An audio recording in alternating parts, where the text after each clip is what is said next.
처한 몸이 생명을 빼앗기랴.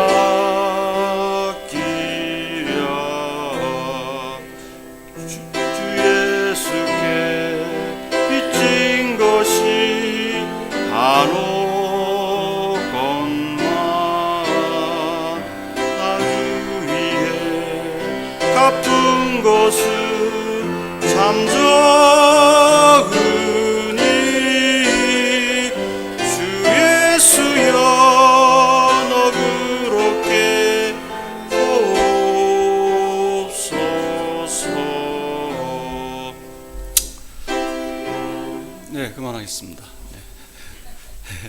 네, 감사하신 아버지 하나님, 이 아침에 또 우리가 주님의 이름으로 모일 수 있도록 인도해 주심을 감사합니다. 특별히 이 시간 또 주님의 말씀을 우리가 서로 나누고 또 주님의 은혜를 나눌 수 있는 기회를 주심을 감사합니다. 우리에게 빛을 보여주시옵소서. 더 큰 빛을 보여주사 주님의 어떠하심을 깨닫게 해주시길 원합니다. 하나님께서 우리를 향해 펼친 계획이 얼마나 오묘하고 큰지를 깨닫게 해주시옵소서. 예수 그리스도 이름으로 기도드렸습니다. 아멘. 목사님이 안 계셔가지고 제가 갑자기 섰습니다. 부족하지만 그냥 제가 그냥 뭐 가리킨다고 봐도 이렇게 서로 말씀을 나누길 원합니다. 제가 오늘 같이 말씀을 나누고자 하는 거는요, 이제 인생의 운명에 대한, 사람의 운명에 대한 겁니다. 근데 우리가 사실 보면 하나님께서는 각자의 피조물을 뭐 개나 소나 나무나 다 각자의 피조물을 하나님의 그 필요에 의해서 창조를 하셨습니다. 그렇다면은 그 피조물은 각자의 그 운명이 있다는 겁니다. 그 길이 있다는 거죠, 보면. 근데 우리가 예수님을 믿는다 하면서 이것을 모르면은 방향을 모르는 게 됩니다. 어디 가는지 모르게 되는 거죠. 그래서 많은 교회가 있지만은, 많은 교회가 또 많은 사람들이 예수를 믿는다 하지만은 향방 없이 어디로 가는지 모르고 가고 있는 겁니다. 그래서 자기는 백두산으로 가고 있는 줄 알지만은 한라산을 가고 있는 사람들이 제가 볼 때는 대부분이 아닌가 이렇게 생각이 됩니다. 그래서 아주 쉬운 것 같지만은 또 잘 모르는 거에 대해서 한번 같이 오늘은 말씀을 나누자 합니다. 그럼 하나님께서 먼저 왜 천지를 창조했나, 하늘과 땅을 창조했나, 이것을 물으면은 어떻게 대답하겠습니까? 세상에 보면 밖에 있는 사람들 보면은 사람보다도 자연이 더 중요하다, 뭐 어머니 자연 이렇게 얘기하는 사람이 있는데, 사실은 이 모든 천지 만물은 사람을 위해서 있다는 겁니다. 그러니까 하늘은 땅을 위해서 있지 않습니까? 땅에 비를 내려주고, 그래서 땅에서 보면은 모든 곡식과 채소와 땅의 모든 식물들이 자라게 됩니다. 그럼 이 땅은 또 누구를 위해서 있나? 땅은 사람을 위해서 있지 않습니까? 사람이 살기 위해서. 그럼 사람을 누구를 위해서 있습니까? 바로 하나님을 위해서 존재하는 것입니다. 그래서 사람은 바로 만물의 머리로 창조가 되었다는 겁니다.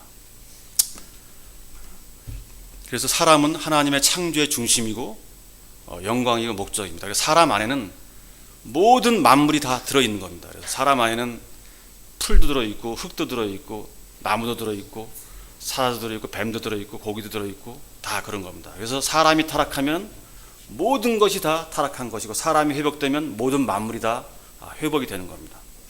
그래서 보면 나중에 보면은 예수님이 보면 우리가 죄를 졌기 때문에 만물이 다 보면 신음하고 있다 그랬지 않습니까? 또 만물이 보면 하나님의 아들들이 오기를 기다린다 이렇게 말씀하고 있습니다. 그럼 왜 또 하나님께서 사람을 창조했냐? 사람을 창조한 목적. 제가 볼 때는 이 목적이라는 것이 가장 중요하다고 이제 생각이 됩니다. 우리가 예수님을 믿는다고 하는 사람들이. 근데 사실 많은 사람들이 이것을 모릅니다. 근데 이것이 바로 시작이지 않습니까? 하나님이 우리가 구멍가게를 해도 어떤 목적을 가지고 구멍가게를 만듭니다.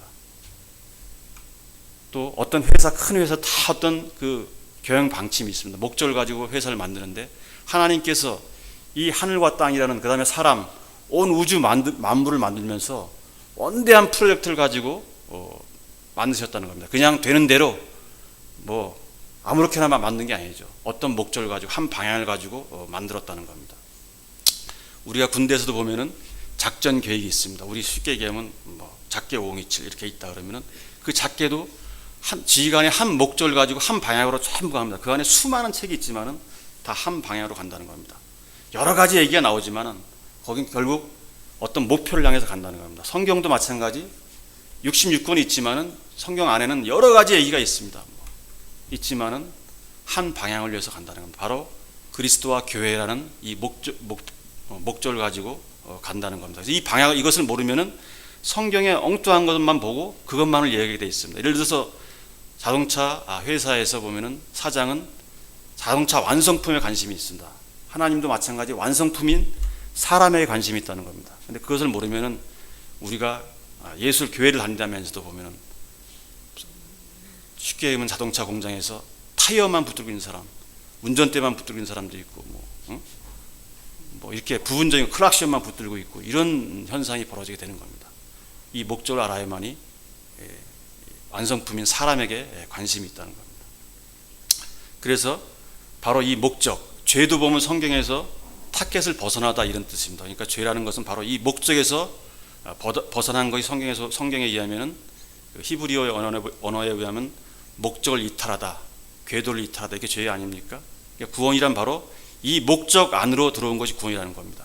우리가 통상 구원 그러면은 뭐 천당 간다 이렇게 생각하는데 이것은 본질을 벗어난 거죠. 사실 하나님의 목적은 예수 그리스도라는 인격이기 때문에 예수가 우리가 예수님 믿는 것은 예수라는 인격이지 천당이 아니라는 겁니다. 우리 통상 보면 어떤 구원받는다 그러면 환경을 얘기하는데 그건 본질에 벗어난 겁니다. 우리가 예수를 믿는 것 성경 어디에도 하나님께서 우리를 구원시킨 것이 천당이라고 기록된 것은 없습니다. 하나님의 목적은 오직 그리스도라는 인격이라는 겁니다.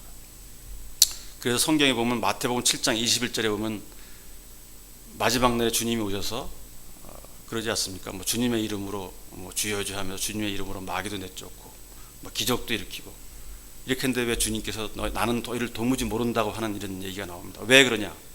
그것은 주님의 하나님께 창조한 목적 안에 없기 때문에 그렇다는 겁니다. 그러니까 목적을 아는 것이 중요하다. 그러니까 목적이라는 것은 그리스도란 인격이라는 겁니다. 인격. 그러니까 사실 세상은 능력이고 교회는 인격의 싸움입니다. 능력 대 인격의 싸움입니다. 많은 교회가 한번 보십시오. 보면 능력을 얼마나 추구하는지.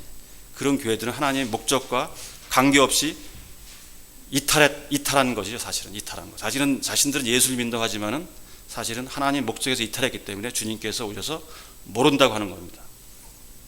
자, 그럼 우리 모든 피조물은 기본적으로 자신의 목적이 없습니다. 오직 만드신 이의 목적만이 있을 뿐입니다.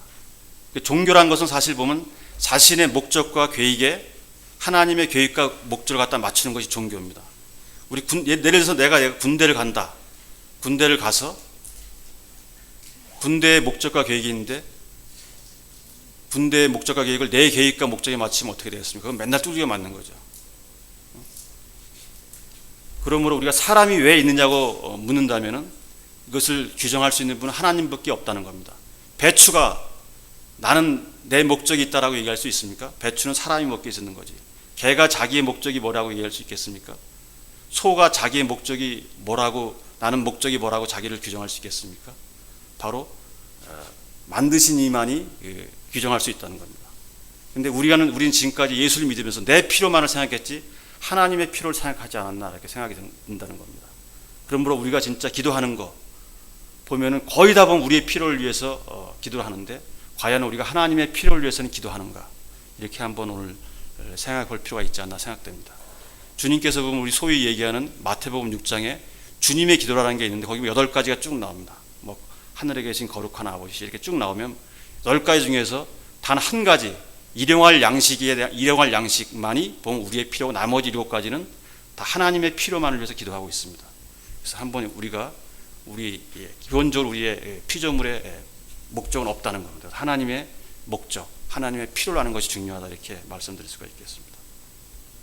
그렇다면 사람을 창조한 목적이 뭐냐? 뭐 다 알죠. 그렇지만 이걸 또 깊이 아시는 분들은 그렇게 많지가 않습니다.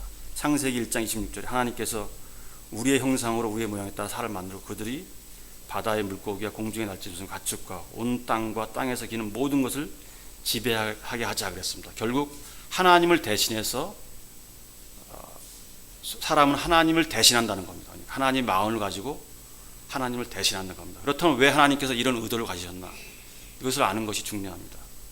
영이신 하나님, 몸이 없는 하나님은 하나님의 절대적 갈망이 있다면 그분은 몸을 갖는 겁니다. 그렇지 않습니까? 내가 마음이 있는데 팔이 없다. 이걸 짚고 싶은데 몸이 없다면 얼마나 답답하겠습니까? 하나님도 마찬가지. 마음은 있는데 몸이 없는 겁니다. 그러니까 그분은 절대적으로 몸을 가진 사람이 필요하다는 겁니다. 그러므로 우리 사람은 하나님의 본질적이고 존재적인 필요 때문에 창조되었고 하나님의 절대적인 갈망 안에 사람은 있다는 겁니다. 성경에 보면 창세기 2장 18절에 남자가 홀로 있는 것이 좋지 못하다 이런 말이 있습니다. 결국 성경에서 남자는 하나님을 상징하지 않습니까? 예표하지 않습니까? 그러니까 하나님께서는 홀로 있는 것이 좋지 못하다 그렇다는 겁니다. 물론 하나님은 완벽하십니다. 그러나 하나님도 한 가지 부족한 것이 있다면 그분은 몸이 없다는 겁니다. 그래서 결국 하나님은 영이시기 때문에 반드시 자신을 나타내야 할 어떤 존재와 동반되어야만 그분이 만족하신다는 겁니다. 그분은 그러니까 홀로 계시는 걸 좋아하지 않는 분이십니다. 그분은 절대적으로 그분의 존재 자체가 사람을 필요로 하고 있습니다. 그러니까 하나님의 궁극적인 목적은 사람이 하나님의 마음을 가지고 하나님을 표현하는 겁니다. 대신하는 겁니다. 그러므로 우리 인생은 하나님의 절대적 필요 때문에 창조되었고 몸을 가진 사람은 영이신 하나님의 마음을 가지고 곧 생명을 가지고 하나님을 표현, 곧 대신하기 위해 창조된 존재라는 것입니다. 그러므로 우리의 성경을 단 두 마디로 요약한다면, 하나님의 목적을 요약한다면 영광과 통치라고 할 수 있습니다. 영광이란 뭐냐? 영광이란 하나님의 얼굴을 뜻하지 않습니까? 그러니까 내가 거듭나는 거, 하나님의 생명으로 거듭나서 그 많은 사람들이 나라가 되는 거, 나라는 통치가 있어야 됐습니까? 주권, 그러니까 하나님의 주권이 있는 것. 그러니까 하나님의 이 성경을 단 두 마디로 목적을 요약한다면 통치와 영광과 통치입니다. 영광이 먼저고 통치가 나중이죠. 또 영광이라는 것은 뭐냐? 생명이죠. 또 통치라는 건 뭐냐? 건축입니다. 나라를 건축하는 거지 않습니까? 그러니까 영광과 통치, 다른 말로 하면 생명과 건축이라 이렇게 말할 수가 있습니다. 이스라엘 민족도 보면은 출애굽해서 이집트로부터 구원받아서 나와서 한 것이 성막을 건축했지 않습니까? 하나님의 그 나라, 그 교회의 모형인 성막을 건축하는 것을 우리가 보게 됩니다. 그래서 성경을 하나님의 목적을 다 두 마디로 요약한다면 생명과 건축이다 이렇게 얘기할 수가 있는 것입니다. 자, 그럼 사람의 운명이 무엇이냐? 하나님께서 정해놓은 길이 있다는 겁니다. 예수님께서 오셔서 내가 곧 길이요 그렇게 말씀하셨습니다. 길이라는 것이 어떤 방법을 얘기하는 게 아니죠. 지도를 얘기하는 게 아닙니다. 그분의 인격, 내 인격이 곧 길이라는 겁니다. 첫 번째, 우리 사람은 살아있는 혼으로 창조되었습니다. 창세기 2장 7절 보면 흙으로 지으시고 생명의 숨을 코에 불어넣으신 사람이 살아있는 혼이 되었다 이렇게 말씀하고 있습니다. 그러니까 이 혼이라는 것은 사실 보면 뭐 여러 가지가 있겠지만은 혼이라는 건 흙입니다. 흙. 우리는 흙이라는 겁니다. 우리 재료는 흙이기 때문에 흙과 똑같은 존재입니다. 흙은 무엇입니까? 흙은 씨를 받아서 밭이 되어야 할 존재라는 겁니다. 그러니까 우리의 운명은 씨를 받아서, 하나님의 씨를 받아서 하나님의 아들을 생산해야 되는 그런 운명이라는 것입니다. 그러므로 또 흙 자체는 제한을 가지고 있습니다. 자체 씨가 없지 않습니까? 우리는 자체 씨가 없습니다. 스스로 아무것도 할 수 없습니다. 근데 통상 어떤 사람들은 하나님께서 우리를 창조할 때 영원히 살도록 창조되었다 이렇게 얘기하는 사람들이 있는데 그건 아니죠. 사실 피조물은 영원한 생명이 있는 피조물은 없습니다. 오직 영원한 생명은 하나님께만 있는 겁니다. 또 흙이란 또 씨가 심겨져 밭이 될 때까지 벌거숭이와 같습니다. 그러니까 사람은 벌거숭이로 창조되었다는 겁니다. 그래서 구속이라는 말이 있습니다. 예수님께서 십자가에서 우리를 구속했다 이런 말이 있는데 구속이라는 것은 바로 우리가 원위치 되는 거지 않습니까? 사람의 원 출발점은 창세기 2장 7절입니다. 그래서 우리는 창세기 2장 7절에서 흙으로 만들어서 생명나무를 먹고 하나님의 아들로 창조되어야 했습니다. 그런데 이쪽으로 가야 되는데 반대편으로 역행군을 했다는 거죠. 그래서 우리 원 출발점 창세기 2장 7절 흙으로 돌아가는 것이 우리의 구속이라는 것. 그것이 바로 십자가고 구속이고 회개의 위치입니다. 그러니까 예수님도 십자가에 돌아갈 때 벌거숭이 돌아가셨지 않습니까? 이 십자가의 의미를 잘 생각해 보십시오. 십자가는 바로 창세기 2장 7절 하나님께서 원하시는 것은 바로 보시기에 좋았다라는 그 위치만을 하나님께서는 받으신다는 겁니다. 자, 흙인 사람은 농부이신 하나님의 씨를 받아 밭이 되어야 할 운명입니다. 살아있는 혼이란 자체 생명이 없는 흙과 같은 존재이며 무엇을 받아서 표현한 존재입니다. 필연적으로. 그래서 우리는 하나님의 생명을 받든지 사탄의 생명을 받든지 이 둘 중 안에 하나가에 처해 있는 겁니다. 그러므로 사람은 흙이기 때문에 흙 자체로 봤을 때는 무엇라고 규정할 수 없는 것이죠. 보면 사람은 귀중하다, 악하다, 선하다 이렇게 규정할 수 없는 것. 사실 아무것도 아닌 그런 존재입니다. 흙이기 때문에. 그래서 이것만을 보는 사람들은 이제 세상에 있는 사람들은 허무주의자가 되는 겁니다. 그러나 흙이라는 것은 또 보면은 가치가 무한대일 수가 있죠. 보면 만든 이에 따라서 어떤 만든 이에 따라서 어떤 것은 뚝배기가 될 수 있고 값비싼 청자가 될 수 있고 또 어떤 흙은 보면 처음에 100원짜리 흙이었지만 1억 원짜리 흙이 될 수 있고 그냥 흙이라는 건 그렇게 무한대의 가치가 있는 가능성이 있는 그런 존재라는 것입니다. 사람은 그렇게 진짜 사탄의 씨를 받으면 사탄이 될 수 있고 하나님의 씨를 받으면 하나님과 같은 하나님의 아들이 되는 그런 존재가 될 수 있는 무한한 가능성이 있는 존재라는 것입니다. 그래서 이것을 아는 것이 참 제가 볼 때는 중요하다 이렇게 생각이 됩니다. 그래서 사람은 스스로 된 것이 아무것도 없습니다. 하나님에 의해서 빚어졌고 생명이 불어넣어졌고 하나님에 의해서 사는 존재입니다.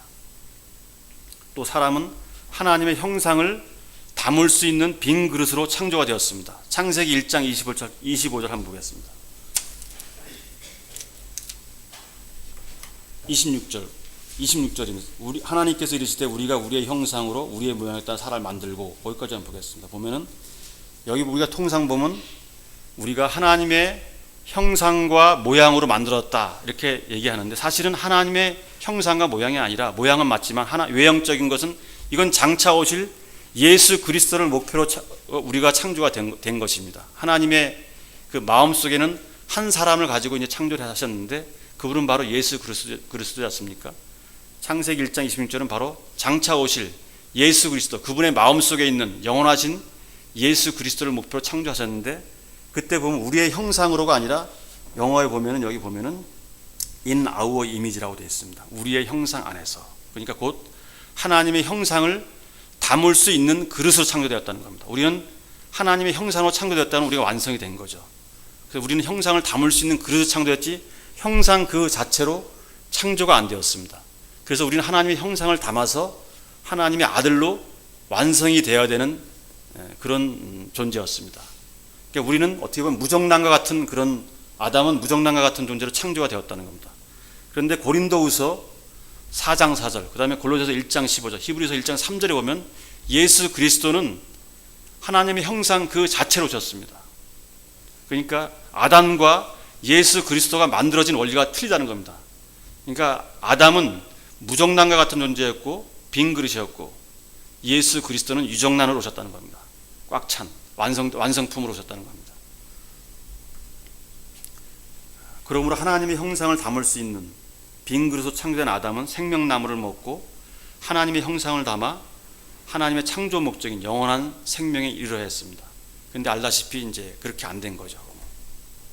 그 다음에 우리가 보면 창세기 2장 8절에 보면 하나님께서 아담을 창조하시고 에덴에 동산을 지으신 다음에 창설하시고 거기다가 아담을 두었다 이렇게 하는 말이 나옵니다. 그러므로 우리 사람은 하나님과 함께 동산에 영원히 살아야 될 운명이라는 것입니다. 동산은 장수적 개념이 아닙니다. 동산은 하나의 사람이 살 영역입니다. 각자의 피조물은 그 살 영역이 지어져 있습니다. 운명이. 고기는 물속에 삽니다. 물속에 살아야 되고, 새는 공중에 살아야 되고, 호랑이는 산속에 살아야 되고, 사람은 동산에 살아야 된다는 겁니다. 동산. 이 동산이 이제 발전이 됩니다. 동산이 보면은 이제 출애굽해서 성막, 성전, 그다음에 육체로 오신 예수 그리스도, 그다음에 천년왕국, 새 예루살렘을 발전하지 않습니까? 그리고 그러니까 사람의 운명은 여기서 살아야만이 편하다는 겁니다. 쉽다는 겁니다. 고기가 숨을 쉽니다. 고기도 보면 숨을 쉬는데 똑같은 공기를 마시면서 물 바깥으로 나오면 죽어버리지 않습니까? 근데 고기가 어떻게 그 물속에 들어가면 쉽게 아주 편하게 삽니다. 그렇듯이 사람도 마찬가지. 사람이 살아야 될 곳은 바로 동산이라는 겁니다. 동산, 교회에 살아야만이 우리의 운명은 쉽고 편하다는 것입니다. 사람의 운명은 바로 이 교회, 하나님의 나라, 여기에 살아야 된다는, 우리의 운명이 그렇다는 것이죠. 그러므로 이 동산이라는 하나님과 사람이 이 존재 안에서 동거하는 것입니다. 어떤 장소를 얘기하는 것이 아니죠. 보면 에베소 2장 22절에도 보면은 그분 안에서 너희도 성령을 통해 하나님의 거처로 함께 세워졌느니라. 교회를 향하여 하나님의 거처라고 말씀하셨습니다. 동산도 하나님의 거처지 않습니까?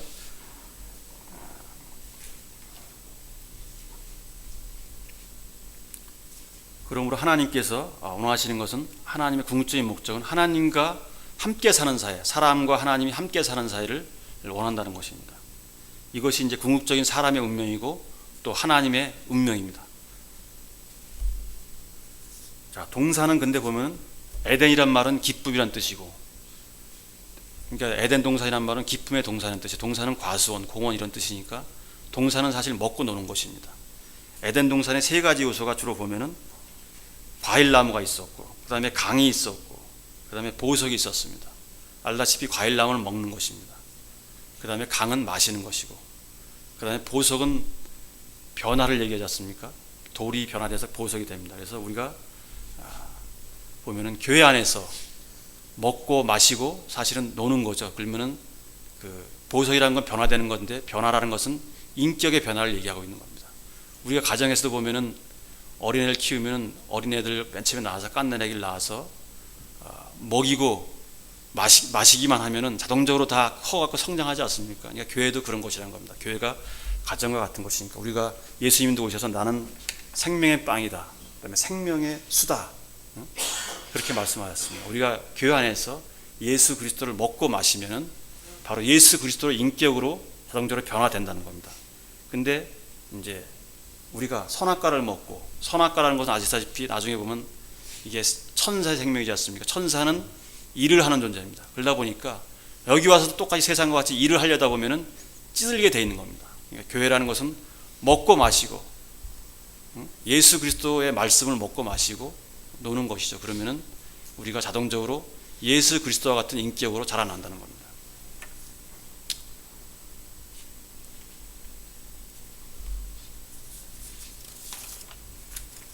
자, 동산에는 이제 두 개의 길이 있었습니다.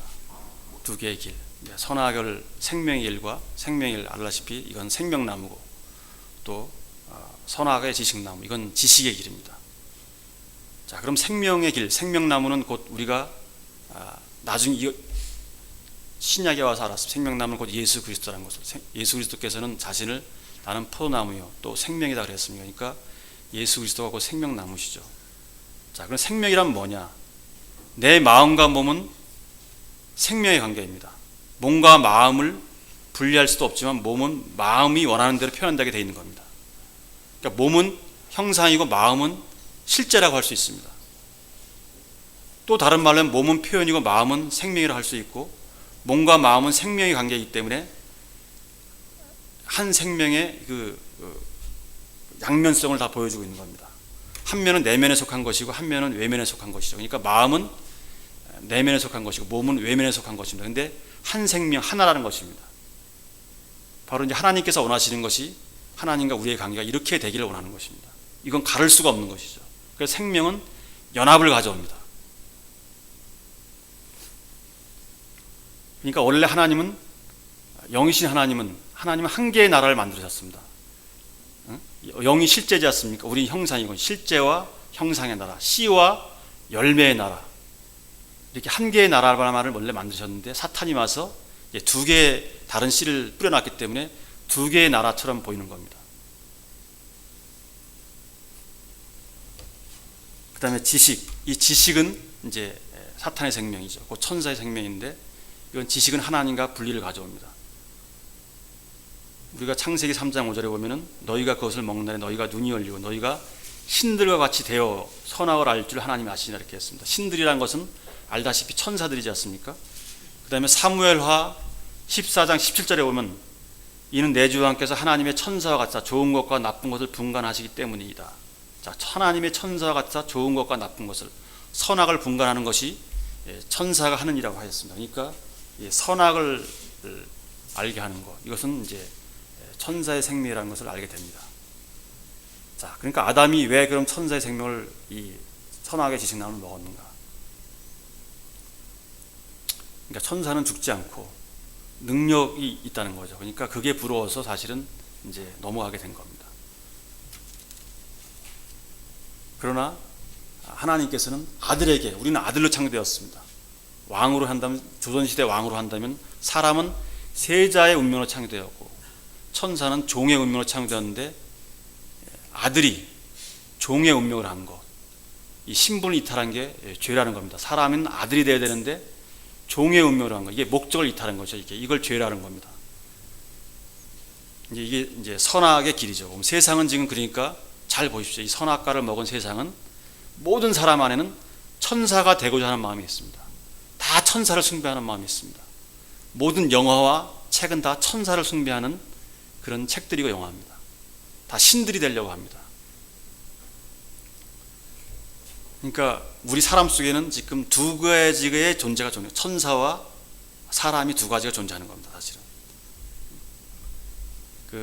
그래서 보면 천사를 숭배하는 거, 이게 사실은 이게 종교입니다. 세상이죠. 보면 이것을 모르면은 이제 이게 선악과와 생명나무를 잘 모르면 여기서 이제 출발이 되기 때문에 우리가 화살을 딱 쏠 때 조금만 빗나가도 멀리 갈수록 크게 빗나가지 않습니까? 이 창세기 2장에서 조금 빗나가게 되면은 나중에 계시를 가서는 엄청나게 빗나게 되는 겁니다. 그래서 우리가 사고가 나면은 사고 원인을 정확히 분석해야만이 다른 사고가 안 나지 않습니까? 근데 우리가 이 선악과에 대한 해석이 불분명하기 때문에 예수를 믿으면서 다시 보면 선악과로 돌아온다는 겁니다. 선악을 아는 개념, 선악의 지식을 가지고 또 사람을 판단한다는 겁니다. 그러니까 세상은 선악과를 먹었기 때문에 세상의 가치 기준은 뭐냐? 도덕과 능력입니다. 선악은 도덕이고 지식은 능력이지 않습니까? 그래서 세상 안에는 다 등수가 정해 있고 도덕이 있는 겁니다. 근데 교회라는 것은 생명의 관계죠. 생명. 아버지, 아들 관계. 한 생명의 관계지 않습니까? 가정은 바로 교회의 작은 교회니까 이 가정을 한번 생각해 보세요. 가정은 아버지와 아들은 생명의 관계입니다. 거기서 선악을 가지고 아들을 판단하지 않지 않습니까? 교회란 바로 이런 생명의 관계라는 겁니다. 근데 교회 안에서도 우리가 이제 선악의 지식 나고 왜 나쁜 것을 알면은 선악을 아는 지식을 가지고 형제 자매를 판단하면은 또다시 분리가 되고 분란이 일어난다는 겁니다. 분리가 되는 겁니다. 그러니까 우리가 왜 하나님 선악의 지식나무를 먹고 하나님과 분리가 되느냐? 선악을 안 해서 하나님과 같이 되다 보니까 우리가 하나님을 판단하게 되다 보니까 하나님과 분리가 된다는 겁니다. 그러니까 예를 들어서 선생과 제자가 있습니다. 제자가 배우다가 선생보다 지식이 많아지면은 선생을 판단하게 되어 있습니다. 그렇게 된 원리죠. 그러니까 능력, 세상은 지금 세상의 가치는 도덕과 능력의 세계입니다. 능력의 세계는 이 등수가 정해져 있는 겁니다. 우리 한번 종교안을 보십시오. 큰 교회, 군단장교회, 사단장교회, 중대장교회, 소유장교회 이렇게 능력으로 나눠져 있습니다. 이 선악의 지식나무를 먹었기 때문에 그렇습니다. 그래서 우리가 이 선악의 지식나무를 깊이 알아야만이, 분명히 알아야만이 다시 예수를 믿고 생명의 세계로 들어오지, 그렇지 않으면 다시 선악의 지식 세계로 돌아간다는 겁니다. 그래서 선악의 지식나무를 먹은 아담의 결과를 한번 살펴보겠습니다. 성경은 보면은 이게 창세기라는 것은 계시의 말씀입니다. 역사라고 생각하는 역사가 아니고 하나의 계시의 말씀이죠. 역사라는 것은 그때 일어나고 현재 일어나지 않은 것 역사고, 계시라는 것은 지금 현재도 일어나는 것을 계시라고 하는 것입니다. 자, 하나님과 분리가 일어났던 하나님 죄를 짓고 타락해서 이탈한 아담은 하나님이 내가 어디냐 할 때 두려워서 숨었나이다 그랬습니다. 그러니까 이 선악의 지식나무를 먹은 사람들의 현재의 상태는 하나님을 두려워 숨는다는 겁니다. 또 가인과 아벨이 창세기 3장 4절에 보면 제물을 드립니다. 우리는 하나님과 한 몸이 돼서 생명의 관계로 앞으로 나가야 되는데 제물을 가지고 자기의 업적을 가지고 나간다는 겁니다. 이걸 종교라고 합니다. 또 가인이 보면 도시를 세우고 도시의 이름을 에녹이라고 불렀습니다. 에녹이라는 것은 보면 하나님께 봉헌한다, 바친다라는 뜻인데 결국 자기의 성과를 바친다는 겁니다. 그러니까 선악과를 먹은 현재의 세상의 사람들은 자기의 성과를 내기 위해서 산다는 겁니다. 어떻게든지 자기의 업적을 내기 위해서, 심지어 비서에 가도 자기의 업적만이 쓰여져 있습니다. 자, 선악과를 먹은 인생은 모두 자신의 업적을 하나님께 내놓으려고 합니다. 이것이 바로 종교라는 겁니다. 자, 그러면서 선악과를 올리는 과정에서 세상 문화와 문명이 나옵니다. 성경에 보면 창세기 4장 20절에 22절에 보면은 농경문화, 야발이 농경문화, 또 예술은 음악을 하는 유발이 그 피리와 음악하는 예술문화, 그다음에 두발가인의 기계 문명이 나옵니다. 현재도 똑같지 않습니까? 선악과를 먹은 사람들 속의 결과가 이렇다는 겁니다. 그 다음에 창세기 4장 24절에 보면 가인을 해치는 자가 7배로 보복을 받을진데 참으로 라멕을 해치는 자는 77배로 받으리라 하였더라, 이 말이 있습니다. 그러니까 쉽게 말하면 가인에게 보복한 자는 7배로 보복을 받을 것이지만 라멕, 나에게 보복을 하는 자는 77배로 보복을 할 것이다, 이런 말입니다. 그러니까 이 선악과를 먹은 사람들의 이 최종적인 결과는 그러니까 자기 세력을 과시하려고 한다는 겁니다. 세상이 그렇다는 겁니다, 지금. 그 다음에 창세기 5장에 보면은 한 900살 이상 되는 사람들, 800살, 900살, 700살 먹은 사람들이 나옵니다.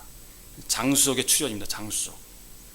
여기서 10대까지 나옵니다. 10대라는 10이 이제 장수족, 아담부터 노아까지 10대에 걸친 장수족이 출현한 것을 보게 됩니다. 10이라는 것은 성경에서 보면 만수입니다. 만수인데 만수라는 것이죠. 그러니까 장수, 선악과를 먹은 사람들의 소원이 있다면 장수하는 겁니다. 영생하는 것입니다. 육신적으로. 자, 그러니까 이 만수라는 것, 10대를 지나왔다는 것은 우리가 하나님과 우리 사이의 기계적 관계로, 생명의 관계 아닌 기계적 관계로는 천년을 살아도 마찬가지다라는 것을 계시하고 있는 겁니다. 그 다음에 창세기 6장에 보면 하나님의 알들이 내려와서 사람의 딸들과 결혼해서 거인들과 그다음에 강력한 자들, 명성 있는 자들이 나오게 되는 것을 보게 됩니다. 자, 선악과를 먹은 사람들이 이제 쭉 결과 보면 장수족이 출현했고 이제 거인들이 강력한 자들, 남을 지배하고 싶은 욕망이 생기는 겁니다. 하나님과 분리된 자들의 그 결과가 보면 이렇게 강력한 자들, 명성 있는 자들, 거인들이 되고 싶어합니다. 지금도 우리 속에는 이 창세기 6장에 이런 속성이 남아 있어서 어느 속에서든 다 이 거인들이 되고 싶어하는 욕망이 있습니다. 종교 안에도 보면 종교적 거인들, 종교적 네피림들이 많이 있지 않습니까? 한번 우리 교계를 보십시오. 대부분 다 종교적 네피림들이 엄청나게 많이 있습니다. 그러면 선악과의 지식을 먹고 지식 노선을 따르게 된 사람들은 그 사람들이 남는 것, 오래오래 살고 싶다는 것과 강한 자가 되어 내 마음대로 하고 싶은 것이 이 선악과의 결과라는 것입니다. 지금도 바로 이 거인 시대, 네피림 시대 연장이지 않습니까? 그 다음에 하나님께서 강포한, 이것을 이제 죄가 관여한 것을 보고 강포한 세상을 보시고 이제 거인들 속에서 노아를 구원하게 됩니다. 노아도 결국 이 네피림 속에 있었습니다. 그러나 노아가 왜 구원받았냐? 노아는 하나님의 은혜를 입어졌다라고 성경에 기록되어 있습니다. 그가 만약 거인이었다면 거인들 속에 그는 약자였죠. 지금도 보면 네피림 시대지 않습니까? 지금 똑같이 바벨론의 시대니까 그 속에서 보면 거인과 약자가 있습니다. 그 노아가 구원받은 것은 그가 의인이어서 그런 것이 아니라 그는 하나님의 은혜를 받아들일 수 있는 그런 위치에 있었다는 겁니다. 약자에 있었다는 거죠. 그러나 노아는 주의 은혜를 입었더라. 이건 역시 우리 속에 있는 것입니다. 네피림 세대에 은혜를 입은 사람이 누구인가? 바로 우리 자신들이지 않습니까? 우리 자신들도 이 속에서 은혜를 입을 만한 그 은혜를 입어야만 될 사람들이기 때문에 여기 나온 거지 않습니까? 예를 들어서 잘 나가는 사람들 보십시오. 거인들. 그 사람들 절대로 교회 안 나옵니다. 그러니까 은혜를 입은 자, 당대의 의인이었다라, 이 말은 노아는 하나님의 은혜를 입기에 합당한 사람이었다는 겁니다. 그 다음에 보면 노아가 바로 이제 방주를 짓는데 방주를 보면 작은 판자 조각으로 이렇게 지게 되는 것을 봅니다. 판자 조각이라는 것은 노아가 네피림이 아니었다는 거죠. 거인이 아니었다는 겁니다. 어떤 집을 지려면은 네피림들은 통나무로 비유될 수 있지 않습니까? 통나무. 설악산에 있는 낙낙장성 커다란 통나무 한번 보십시오. 거인들. 그 통나무는 방주를 지을 수가 없습니다. 그렇지 않습니까? 보기는 좋아도, 혼자 고고하게 있는 건 좋아도 건축이 안 된다는 겁니다. 건축이. 그래서 그 은혜는 어디로 흘렀는가? 이 거인들 통나무 속으로 흐른 것이 아니라 이 판자 속으로 흘렀다는 겁니다. 판자가 돼서 방주로 지어져야만이 구원받는 겁니다. 나는 혹시 어떤 사람은 나는 구원받았다, 그래서 나는 판자가 되었다 해도 건축이 안 되면, 교회 안으로 짜여지지 않으면 구원받은 것이 아니죠. 방주 자체가 구원이기 때문에 짜여서 그 사람들은 구원받을지 몰라도 구속받을지 몰라도 그냥 바다 위에서 유리하는 거죠. 판자 쪽 하나가 떠져서 구원받은 것이 아니고. 그러니까 우리가 교회 안에 들어와서 교회 안에서 짜여지는 것이 진정한 구원이라는 것입니다. 자, 그런데 이 결국 구원받은 노아의 자손들은 어떻게 됐습니까? 이들도 결국은 보면 바벨로 가는 것을 보게 됩니다. 왜 그럼 이 사람들도 바벨로 가게 되었나? 결국 씨가 바뀌지 않았기 때문에 그렇다는 겁니다. 씨 자체가 바뀌지 않았기 때문에 하나님께서 여러 가지로 뭐 구원도 해보고 은혜도 줘보고 해봤는데 아니다는 겁니다. 창세기 11장까지 오면서 종교로도 해보고 안 되고, 뭐 농경문화, 강력한 자들, 장수족, 그 다음에 노아를 구원해서 은혜를 줘서 구원해봐도 하나님의 목적을 이룰 수가 없었다는 겁니다. 그래서 왜 그러냐? 씨 자체가 안 됐기 때문에, 씨가 망가졌기 때문에. 그래서 하나님의 최종적인 방책은 씨를, 그분의 목적을 달성해 씨를 바꾸기로 하셨다는 겁니다. 그래서 아브라함을 그럼 이제 이런 바벨론 속에서 이제 하나님께서 갈대아 우르에서 아브라함을 불러내게 됩니다. 그럼 아브라함을 왜 불러냈냐? 아브라함은 바로 씨를 바꾸기 위해서 불러내었다는 겁니다. 그렇지 않습니까? 새로운 씨, 전적인 하나님의 씨를 주기 위해서. 아담을 수선하고 고치는 세계는 이미 끝났습니다. 아담은 아무리 고쳐도 아담이었기 때문에 안 되기 때문에 이제 씨를 바꾸는 수밖에 없는 것입니다. 그래서 결국은 씨가 달라져야만이 하나님의 나라가 된다는 것입니다. 그러므로 이것은 씨는 생명의 문제인 것입니다. 좋은가 나쁜가 문제가 아니고 생명의 차이죠. 잣나무와 소나무는 어떻게 다른가? 씨가 다른 것이죠. 잣나무가 좋고 소나무가 좋고 그런 차이가 아니라는 겁니다. 하나님 나라도 마찬가지죠. 하나님 나라는 세상에서 가장 발달된 문명국가보다 더 좋고 나쁘고의 문제가 아니라 성질의 차이라는 것입니다. 자, 그래서 이제 하나님께서는 결국 사람의 씨를 바꾸려고 아브라함을 부르셔서 이삭을 주게 됩니다. 이삭은 100살의 아브라함이 낳게 됩니다. 그러니까 이삭이 낳았다는 것은 뭐냐면 아담의 모든 인간적인 모든 것이 다 끝났을 때 이삭이 태어나게 되는 것입니다. 그러니까 전적으로 이삭은 하나님의 은혜로 태어난 사람이 이삭이죠. 아들이죠. 그러니까 이삭은 바로 혈통으로나 육신으로나 사람의 뜻을 나지 않은 자가 이삭이라는 겁니다. 오직 하나님께 태어난 자가 이삭이라는 거죠.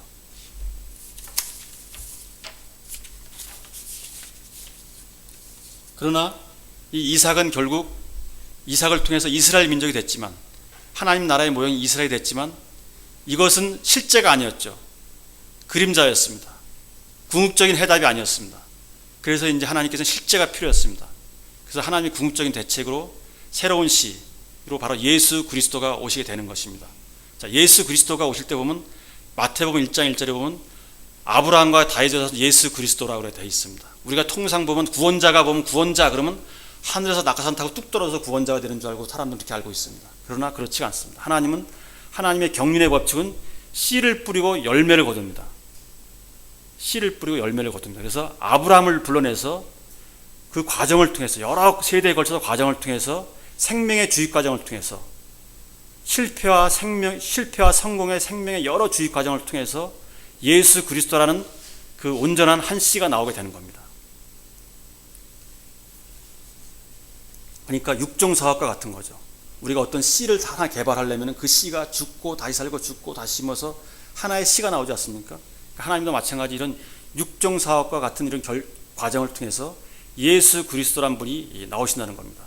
하나의 과정을 통해서. 하나님의 경륜의 법칙은 씨를 뿌리고 열매를 거두는 겁니다. 그러니까 하나님은 씨이고 우리가 열매듯이.